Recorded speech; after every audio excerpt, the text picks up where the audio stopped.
Okay, so what we're going to do is build the landing page now for your lead magnet. I want to show you a sample page that I'm going to kind of replicate to go through the steps with you. So this is a lead magnet called the Sales Driven website that I've put together. I'm not going to make it look exactly like this. I'm going to use a template from Thrive Architect. That will do pretty much the same job, and it's much quicker to build for you. So just when we're building this out, remember I'm using WordPress with a plugin from Thrive Themes. If we scroll down, you'll see that it's called Thrive Architect. I feel this is the best way to build landing pages. So if you use ClickFunnels, that's fine. If you use Lead Pages, that's fine. If you use Unbounce, that's fine. If you're using Wix, I would say don't use it. You need to speak to Benay and I because there's an issue with Wix with tracking conversions. If you're using Squarespace and you think you can make this work, then that's up to you. But if you can use WordPress, it's much easier. That's why I'm doing the demo in WordPress. So this is Thrive Architect. They've got a massive landing page. If you go all the way to the end, you'll see that the price of the product is, well, that's the membership. I think a license is $67 for one. So you'll have to buy that to use it. There's also Elementor that you can use, which is another plugin, and there's Beaver Builder, which is another plugin for WordPress, and they all pretty much do the same thing. So what I want you to do is go through and purchase this. Once you purchase it, you'll go to your account section. In the membership dashboard, it'll say download the plugin, so you download it here. Then you go to the back end of your WordPress site here, and you go to plugins, and you go add new plugin, and then you click upload plugin, and then you take this plugin here. Well, what I'll do is I'll click choose. I will go to downloads. I will click here. There it is there, Thrive Product Manager. Open it, install, and we'll just wait until it uploads and installs. There we go. We'll activate the plugin. If we scroll down, you'll see the plugin here under Thrive Product Manager. Okay, so it's all installed. So now let's go to Product Manager, click on it. And it says log into my account to get it all working. So I'm going to do that. So now what we want to do is install Thrive Architect. So you can see that all of these are clicked, which we can install. So I'm just going to deselect all of them. I want to just install Thrive Architect. I click the install products. And now there's an activate products button here at the bottom. So we click that. Okay. So if we now click on the left, we can see that a new option comes up. So you may have to just refresh the page to get this new option up. It says Thrive Dashboard, and you can see that the product is now activated. So that means we can now create a page with Thrive Architect. So what I want you to do is to go to Pages and then click on Add New Page. I've already created a page here called SDS. What is it? SDS cheat sheet. So I'm not going to create a new one. I'm just going to go to this page.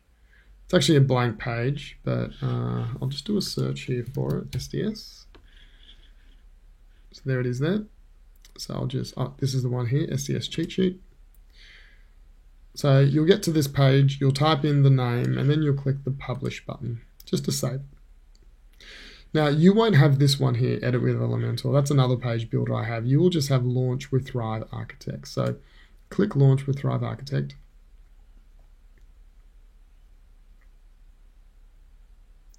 And it'll load the page. It'll take a little while because there's a lot that it's loading. This is actually a new interface for me. They've just really done a massive upgrade. So let me just show you around. This is the actual page here, and you'll see how you can edit that page. Over here, it's where you want to save your work. If you click up here, you can save and exit.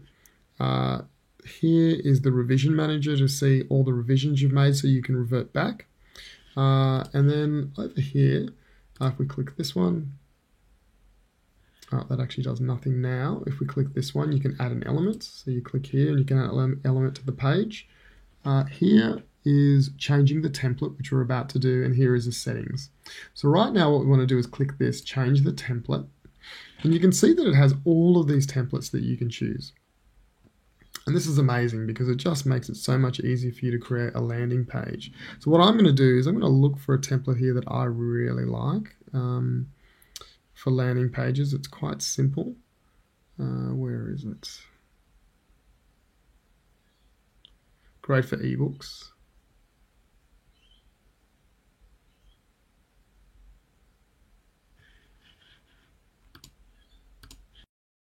Okay, so I found it. It's this one here. It's the flat one. So if you click on this here, it shows you a whole bunch of different landing pages that you can actually install. The one I like is this one here. It's very simple. It's just got an ebook, it's got a headline, and it's got some a button here. This is the confirmation page that you could add, which is the thank you page we talked about, and this is another confirmation page. We'll probably use this one here. So firstly, we're going to do the landing page. So we're going to click on this one. We're going to choose the template. Okay, so here's the landing page, and we want to now customize the landing page to suit our lead magnet. So it's pretty easy. If you want to change text, you just click on there, you highlight it, and you call it the sales driven website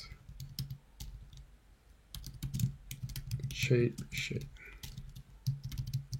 Okay, and if you want to do to copy this text here, I'll give you a bit of a tip here. If you go here and you copy this text here, this is what I want my subheadline to be. If you copy it straight into here, you'll see that all the formatting changes. It looks really weird. So if you undo that, Control Z or Command Z, and what you do is you go to a text editor like Notepad in, I think, the PC, and Text Edit in Mac, and you paste it in there, and look, all the formatting is stripped out. So what I've done is I've also just made it into lowercase.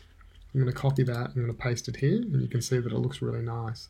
Now I think that's a bit small, so what I want to do is click here under text options, and I can make this bigger. And what I might want to do is, for example, I really want that to be the dominant color. So if I click there, and then I go to text options, I click here, and then I can choose the color. So I might say, I actually want it to be more that color. Actually, no, I want it more blue. Okay, and you can type in the hex codes if you know what that is of your actual brand. Then you click apply. And then I might say, well, I actually want it to be bold as well. So then I highlight it, and you can see this little menu bar, and you click bold. And then this one here, I actually don't want that bold, so I'm going to highlight it and then uncheck the bold there. And I don't want it blue, I kind of want it the same color as that. Okay, so I'm going to click on there. I'm going to click on the color button. I'm going to copy this RGB or hex code, it's called, copy it. I'm going to cancel out of that. I'm going to highlight that. I'm going to click here at the color, and I'm going to paste it in. And you'll see now that I'm going to apply it. And see that the color is now the same, top and bottom. So you can do whatever you like here. You can change the color of this button if you want to click the button. And you click here and you say, well, I want the button to be probably more of a red.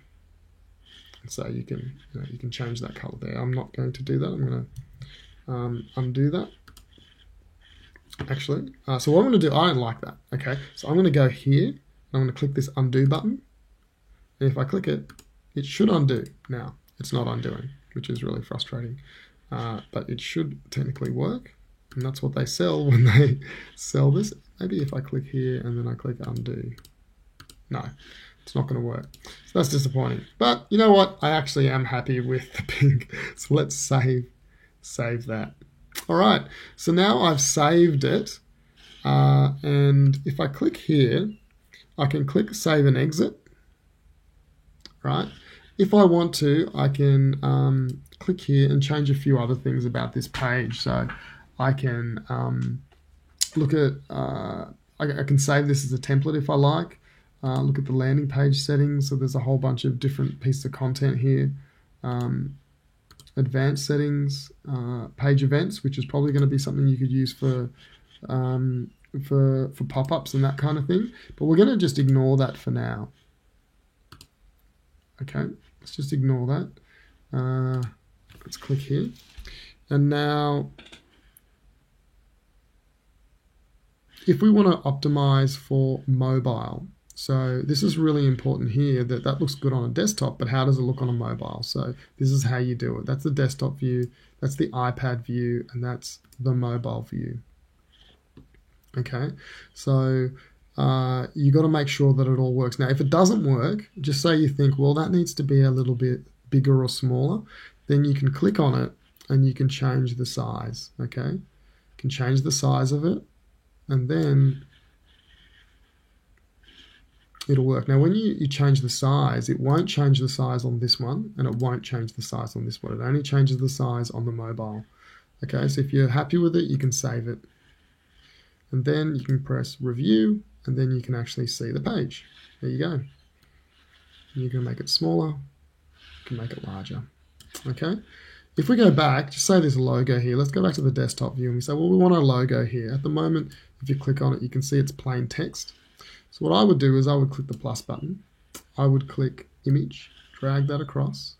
Kind of have to place it next to the logo there.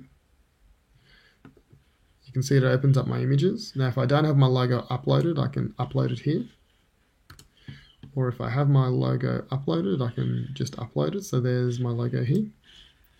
I'm going to insert it, and there it is. Now this section here, this little logo section, I just click on it and I delete it.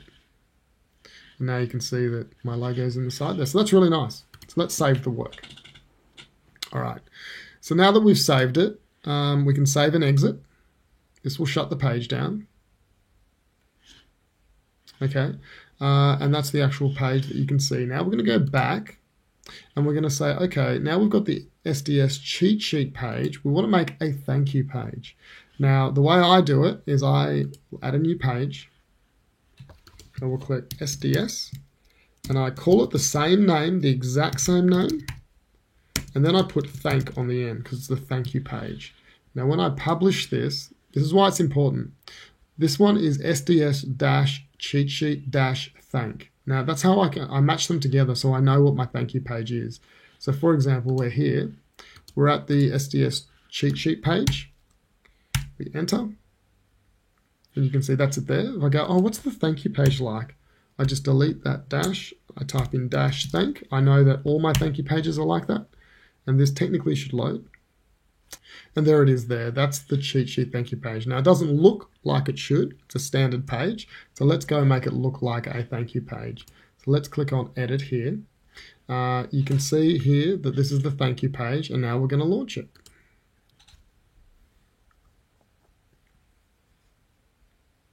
So again, we get the same interface here. You see the page doesn't look great. So the first thing we're going to do is click here, change the template. We're going to scroll down to those templates that we like, which is this one. Click on it, it expands it. And I think I'm going to go with this one here. Yeah, let's go with this one.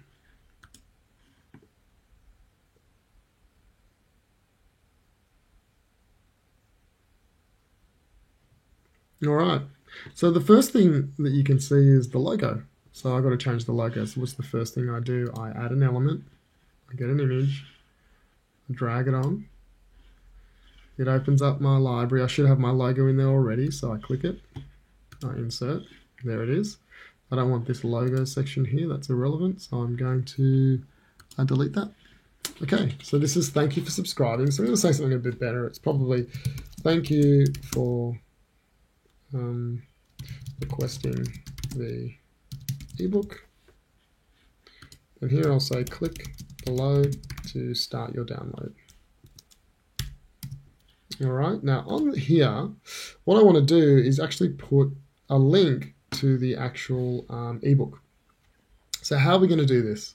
So if we click on this here, you can see that this is actually something called a content box.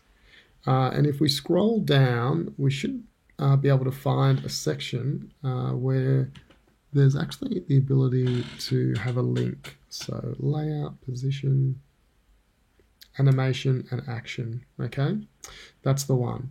And if we go here and if we hover over these, you should be able to see what we can add. There's one here that says link. So if we add that, we can say it says paste a URL in. Okay, and what we want to do is paste the URL or the hyperlink of the actual download. So let me show you how to put the download in WordPress. So the download, you can actually put the download anywhere. It can be on Drive, Google Drive. It can be a Dropbox link, or a Google Drive link. I would suggest doing that. That's what I do. But I'll show you how to put it into WordPress. So if you put it in Google Drive, you'll just copy the link from Google Drive and then you'll paste it here. If you want to put it into your WordPress site, you go back to your dashboard and you go to Media and you click on Add New Media. And then what you do is you click Select File and you go to your downloads, and I've actually downloaded this file before. So here it is here, the Sales Driven Website Framework. I'm going to open it. So it's uploading it right now. Once it's uploaded, we're going to click the edit button and we're going to try and find that link, okay? So the way you find the link, it's not this link here. It's not this link here. It's actually this link here, the file URL. So you double click that, triple click it, copy it. I did Command C or Control C on a PC. And just click the update button. Make sure that's all done well. And then we're going to go back to our page, back to where it says URL, and we're going to paste it in there. There you go. And I'm going to say, you can open it in a new tab, but I won't do that. So let's just apply. And then we also want to put it on this button here. So click on the button. You'll see that a lot of these elements have the same thing, animation and action. Well, what action do you want to take? Well, we want to click here. We want to say it's a link, and we want to paste the link in. And then we want to apply. And then we can do whatever we like down here. Now here you can say, hey, don't forget to sign up for my Facebook group.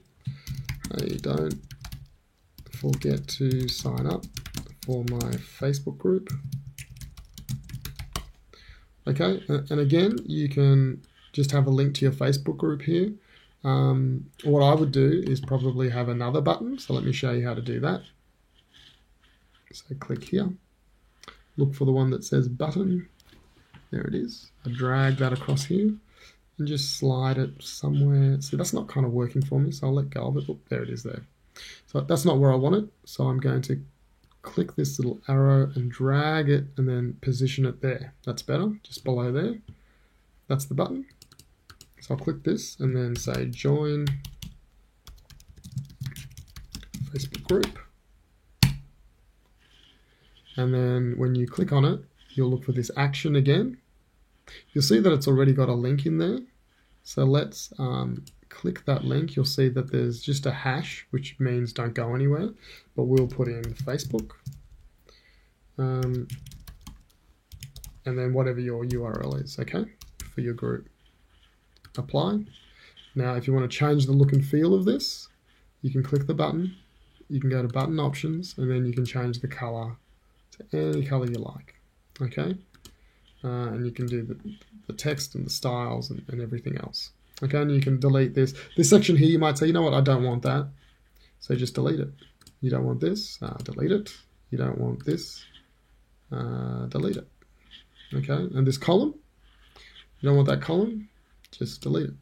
And then you can see here that now this spreads across.